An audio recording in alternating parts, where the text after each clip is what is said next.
నేటి వార్తలకు స్వాగతం. Bangladesh nationalist party chairman Tariq Rahman మంగళవారం ఆ దేశ నూతన ప్రధానమంత్రిగా ప్రమాణ స్వీకారం చేశారు. గత కొన్నాళ్లుగా సాగిన రాజకీయ అనిశ్చితి తర్వాత జరిగిన ఎన్నికల్లో ఆయన విజయం సాధించారు. భారత ప్రధాని నరేంద్ర మోదీ ఆయనకు అభినందనలు తెలిపారు.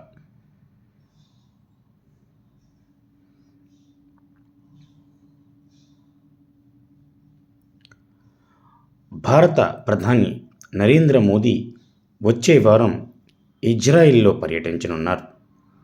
ఇజ్రాయిల్ ప్రధాని బెంజమిన్ నెతన్యాహు ఈ విషయాన్ని ధృవీకరించారు. క్రికెట్ ప్రపంచంలో భారీ కుదుపు చోటు చేసుకుంది. ఆస్ట్రేలియా జట్టు టీ20 ప్రపంచ కప్ నుండి నిష్క్రమించింది. మంగళవారం ఐర్లాండ్ మరియు జింబాబ్వే మధ్య జరగాల్సిన మ్యాచ్ వర్షం కారణంగా రద్దు కావడంతో ఇరు జట్లకు ఒక్కో పాయింట్ లభించింది. దీంతో జింబాబ్వే మరియు శ్రీలంక గ్రూప్ బి నుండి సూపర్ 8కు అర్హత సాధించాయి. ప్రధాని Narendra Modi India AI impact expo 2026ను ప్రారంభించారు.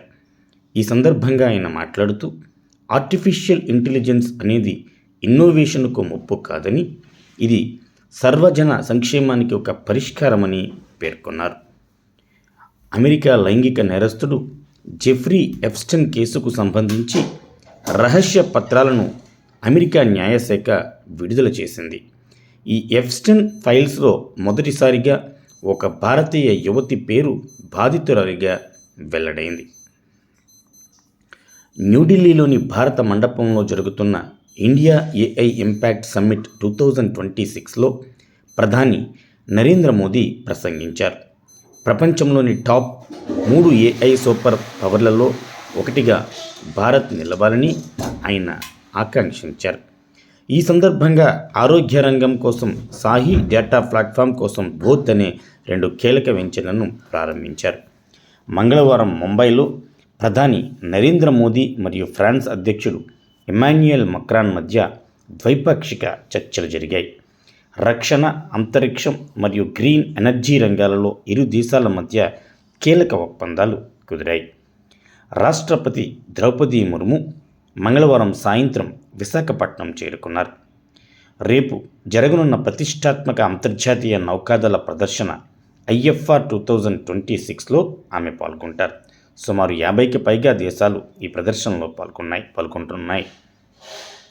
రోడ్డు ప్రమాదాల్లో గాయపడిన వారికి సకాలంలో చికిత్స అందించేందుకు ప్రధాని మోదీ PM రహత్ అనే పథకాన్ని ప్రారంభించారు.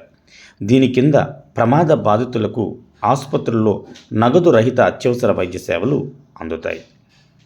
డిజిటల్ యుగంలో వ్యక్తిగత గోప్యత ప్రాథమిక హక్కు అని సుప్రీంకోర్టు పునరుద్ఘాటించింది.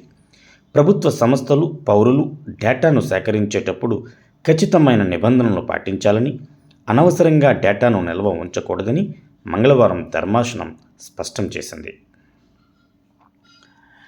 భారత తొలి మానవ సహిత అంతరిక్ష యాత్ర గగన్యాన్ కోసం ఇస్రో మరో కీలక మైలురాయిని అధిగమించింది. వ్యోమగమనను తీసుకెళ్లే క్రూ మాడ్యూల్ను సముద్రం నుండి రక్షించే రికవరీ ట్రయల్స్ కొచి తీరంలో విజయవంతమయ్యాయి. కేంద్ర పర్యావరణ శాఖ విడుదల చేసిన ప్రాథమిక నివేదిక ప్రకారం భారతదేశంలో పులుల సంఖ్య గణనీయంగా పెరిగింది. ముఖ్యంగా మధ్యప్రదేశ్, కర్ణాటక రాష్ట్రాలలో పులుల సంతతి వృద్ధి చెందింది. మైక్రోసాఫ్ట్ వ్యవస్థాపకుడు బిల్ గేట్స్ సారథ్యంలోని గేట్స్ ఫౌండేషన్, ఆంధ్రప్రదేశ్ ప్రభుత్వం మధ్య ఆరోగ్య మరియు సాంకేతిక రంగాలలో కీలక ఒప్పందం కుదిరింది. ఏపీలో అత్యాధునిక ఆరోగ్య సంరక్షణ వ్యవస్థను రూపొందించడానికి RTGS అవేర్ ప్లాట్ఫామ్ ద్వారా ముందే వ్యాధులను గుర్తించే సాంకేతికత గురించి వీరి మధ్య ఒప్పందం కుదిరింది.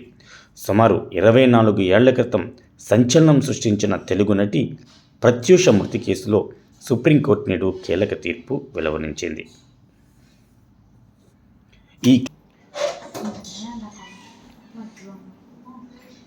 ఈ కేసులో హత్య జరిగినట్లు నిర్ధారించడానికి సరైన ఆధారాలు లేవని ధర్మాసనం